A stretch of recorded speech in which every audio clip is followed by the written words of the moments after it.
Okay, so a question I get asked sometimes is how do I run a town under siege or a big scale battle type situation?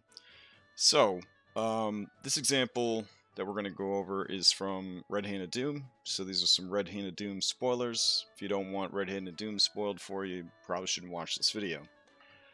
Okay, so Red Handed Doom, as written, takes place in the predecessor to the 4th edition D&D setting, Elser Vale, aka Points of Light.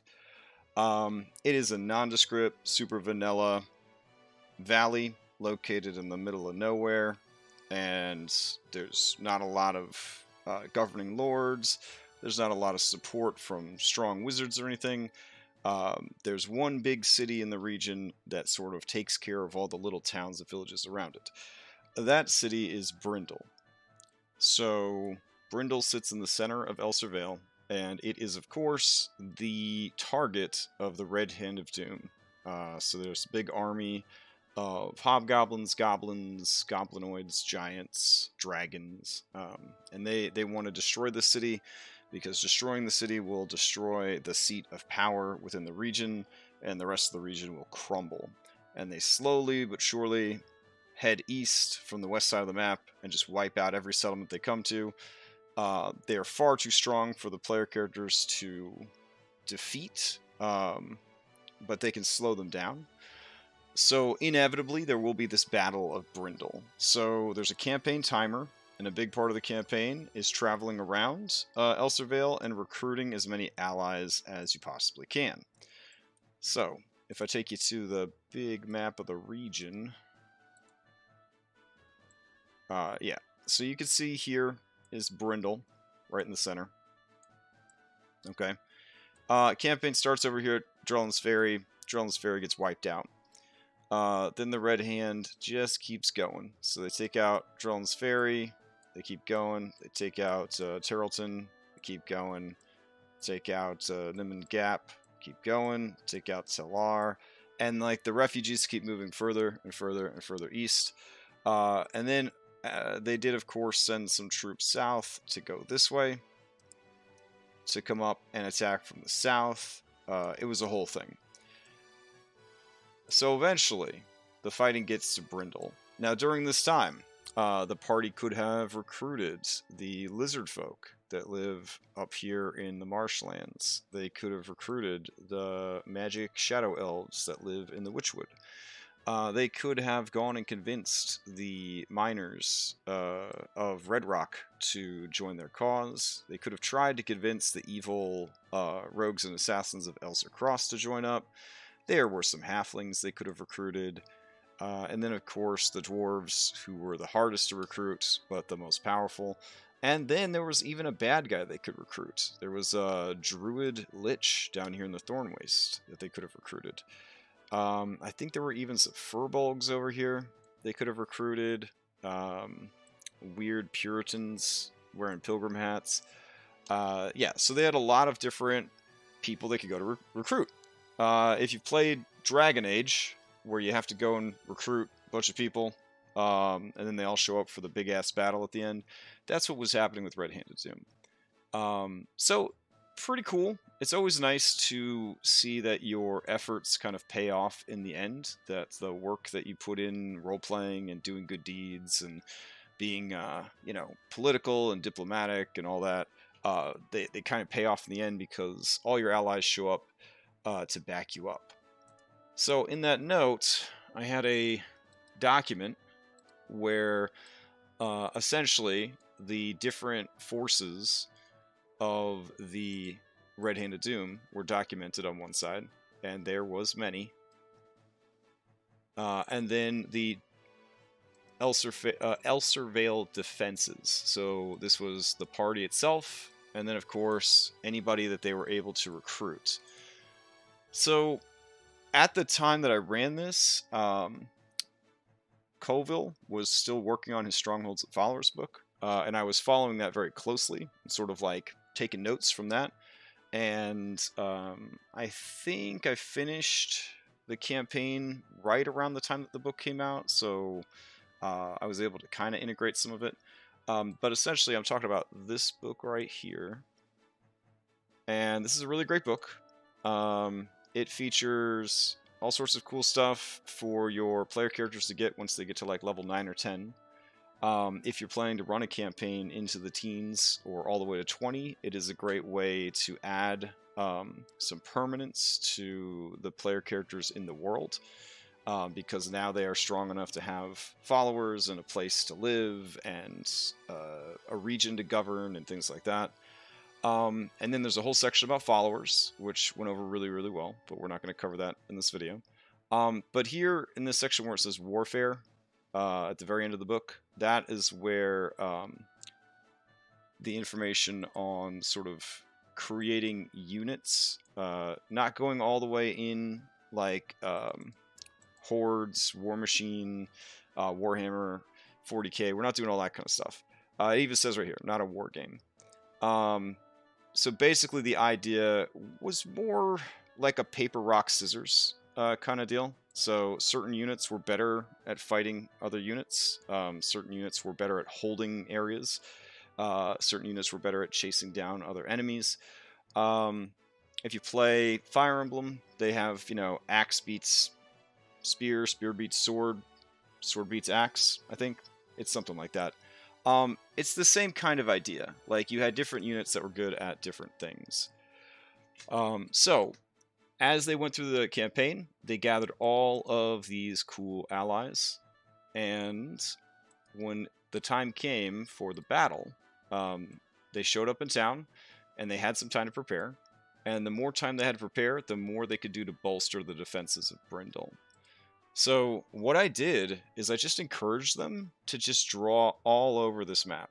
So they were doing stuff like, we'll dig a trench here, we'll put some landmines here, we're going to put the wizard up here on the eastern gate, so that he can like blast everybody that's coming. We're going to put the lizard folk here in the river so they could, basically intercept any ships that come in, because lizard folk are good aquatic fighters. And what I did is, when they were like, yeah, we'll put the lizards there, right? We just went and took, just like you see in the movies or Game of Thrones and stuff, where they've got the little map and they got the little wooden figures or whatever. They had control over a bunch of tokens to represent all their different forces, and then they were able to lay those forces out to sort of decide where the defenses were going to be set up for this fight. And they had a thing explaining all the different locations, and they even had an intelligence report that told them, like, these are the areas that are most likely to be hit, these are the enemy forces that they're going to be bringing to the table, and so on and so forth. And so yeah, it was really cool. So they went and kind of laid out all their defenses.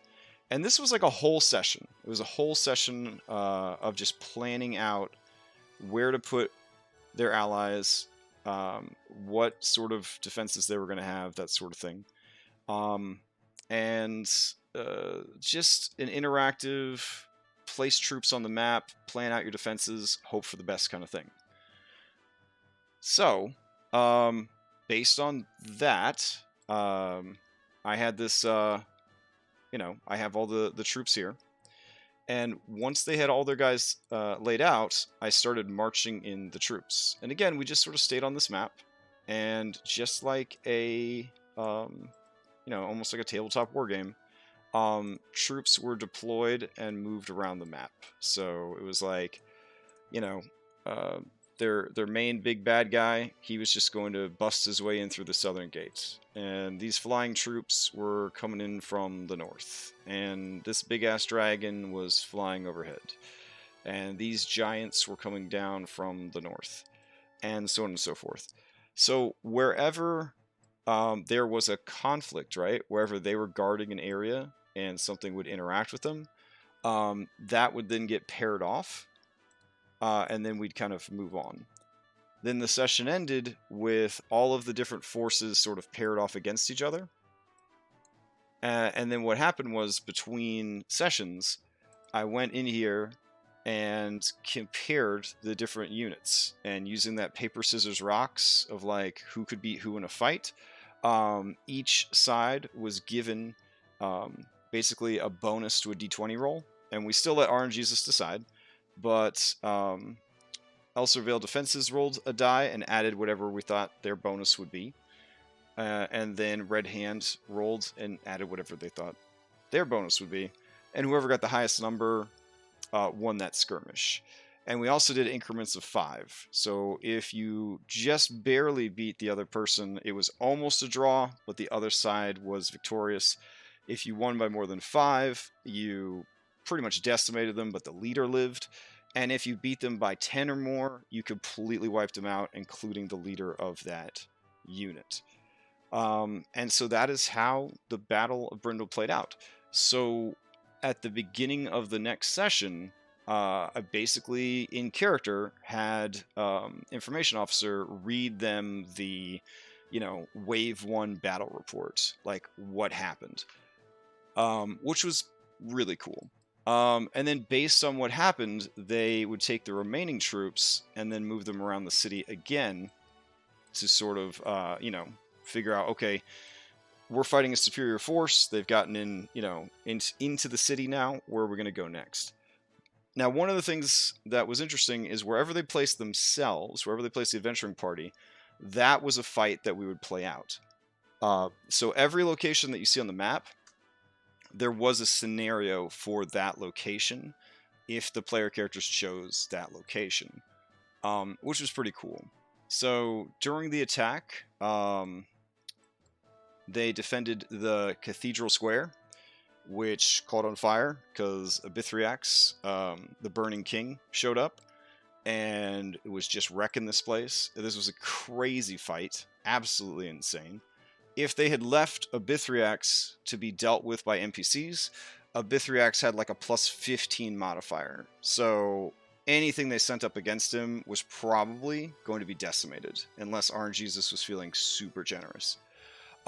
So they knew that like key enemies, they were the only ones that really stood a chance of dealing with them, but they could have left it up to chance and seen if the NPCs were strong enough. But that would have meant risking their NPCs and it being out of their control. Another big fight is they went up against the leader of the entire army, and that was pretty bananas.